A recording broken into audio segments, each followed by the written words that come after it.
रहते हैं, फिर धीरे धीरे आप भी उन्हीं का साथ पकड़ लेंगे। ये होता है। हम जुमा का खुतबा सुनते हैं, खुतबा जब सुनते हैं तब ये सोचते हैं, ये दिल ही दिल में वादा करते हैं, अहद करते हैं कि अब कभी नमाज नहीं छोड़ूंगा। असर का वक्त हुआ, असर की नमाज तो पढ़ लिया, मगरिब का वक्त हुआ, मगरिब की नमाज पढ़ लिया, इशा की नमाज किसी तरह पढ़ लिया, फजर के वक्त फिर वही शैतान का साथ, शैतान सहला रहा है कि सो जाओ सो जाओ, फजर का वक्त है, सोने का वक्त है, बहुत ही अच्छा लग रहा है, सो जाओ। हम सो जाते हैं, चलो कल से नमाज पढ़ लेंगे। नहीं मेरे भाइयों, कल को किसने देखा है?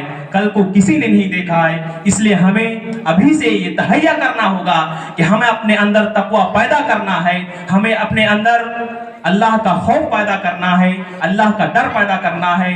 अगर खुदा ना खास्ता अल्लाह ऐसा ना करे, मौत की क्या गारंटी, मौत कब किसको आ जाए।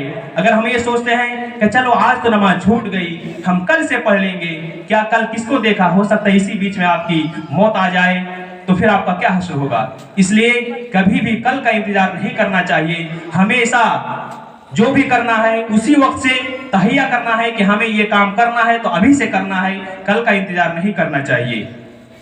आइए मैं आपको बता दूं कि तकवा क्या चीज है। उमर बिन खत्ताब रज़ियल्लाहु अन्हु उबय बिन काब रज़ियल्लाहु अन्हु से पूछते हैं कि तकवा क्या है, तकवा किसे कहते हैं। तो उबय बिन काब रज़ियल्लाहु अन्हु ने हज़रत उमर बिन खत्ताब रज़ियल्लाहु अन्हु से कहते हैं, क्या तुम्हारा कभी किसी खारदार झाड़ी वाले रास्ते से आपका गुजर हुआ है? तो उमर रज़ियल्लाहु अन्हु ने कहा कि हाँ मेरा गुजर हुआ है। तो उबय बिन काब कहते हैं कि आप उस रास्ते से कैसे गुजरते हैं?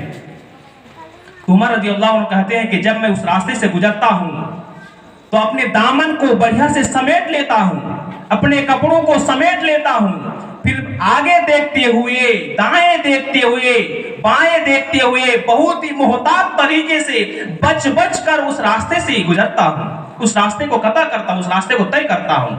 तो उबय बिन काब कहते हैं कि इसी का नाम तकवा है कि इस दुनिया में जब कोई भी इंसान जब वो बुलूगत की दहलीज पर कदम रखता है तो वो इस्लाम, वो शरीयत का मुकल्लफ हो जाता है, फिर उसे दुनिया के रास्ते पर चलना पड़ता है और इस रास्ते में दाएं तरफ बाएं तरफ ख्वाहिशात नफ्स की झाड़ियां लगी हुई हैं।